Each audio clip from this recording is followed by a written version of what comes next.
All right, let's talk about it. Let's tackle one of the biggest, most intimidating ideas in all of calculus, the derivative. Now, I know it can seem ridiculously complex, but I promise by the end of this, you're going to see it for what it really is, a surprisingly simple and really powerful idea. So let's break it down together.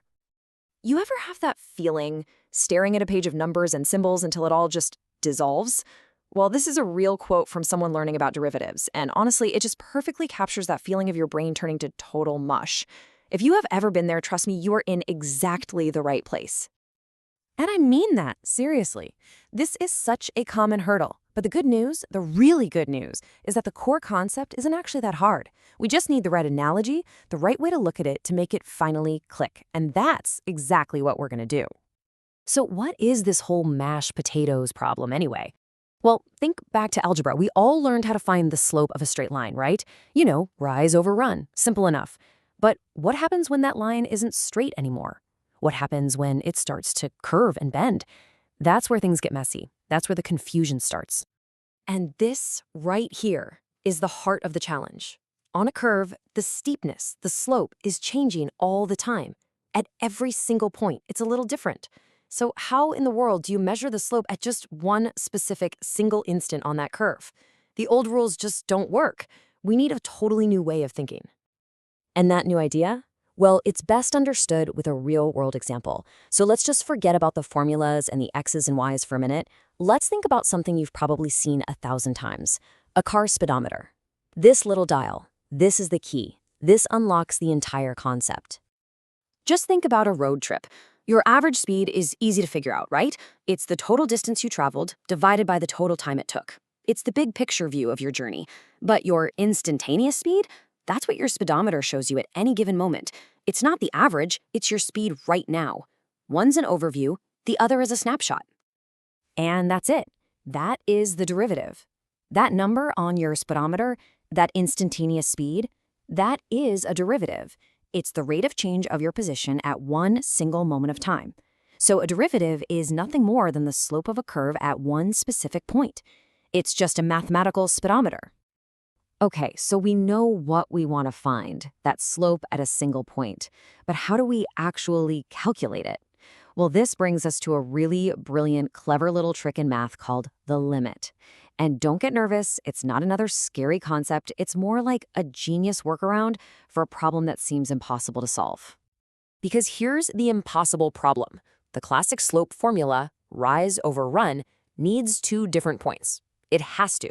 If you only have one point and you try to use it twice in the formula, you end up with 0 divided by 0. And, well, that just breaks math. It doesn't work. So what do? We basically cheat in the most beautiful way possible. Here's how it works. First, we pick 2 points on the curve that are super, super close together, and we find the slope of the tiny line between them. Easy enough. Then, and here's the magic, we use a limit to ask a question. What number is that slope getting closer and closer to as we slide those 2 points together until they practically become 1? We sneak up on the answer without ever actually landing on it and breaking math. It's so clever. Now, you can imagine that going through that whole limit process for every single problem would get old really fast. It would be exhausting. So luckily for us, mathematicians figured out a bunch of amazing shortcuts. Think of these as your new mathematical toolbox, designed to find derivatives quickly and efficiently. And these are the big four, the heavy hitters: the power rule, product rule, quotient rule, and the chain rule. Once you get these down, you can find the derivative of almost any function you'll come across. No limits required. They are your new best friends in calculus, for sure. Let's just glance at the most common one, the power rule.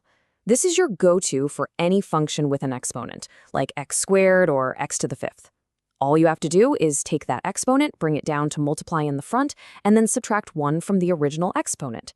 That's it. It's a simple, clean pattern that saves you so much time. And then there's the famous chain rule, which is for those tricky functions that are nested inside of other functions. But don't let the name intimidate you. The best way to think about it is like peeling an onion.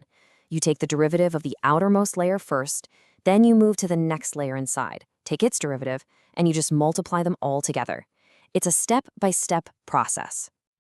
So, look at how far we've come. We went from a mashed potatoes brain to seeing exactly how this whole thing works. Let's just boil it all down to the two absolute must-remember core ideas that you can take away from all this. This is it. This is your foundation. If you ever get lost again in calculus, just come back to these two things. First, the what. Derivatives are just about instantaneous rates of change. Think of the speedometer. And second, the how. Limits are the clever tool we use to actually find them. If you can hold on to those two ideas, everything else will start to fall into place. So you see, the derivative isn't some scary, abstract monster hiding in a textbook. It's a tool. It's a new lens for seeing the world more clearly. You can use it to measure the changing speed of a rocket, the growth rate of a population, or the shifting price of a stock. So the real question is, now that you get the idea, what rate of change will you measure first?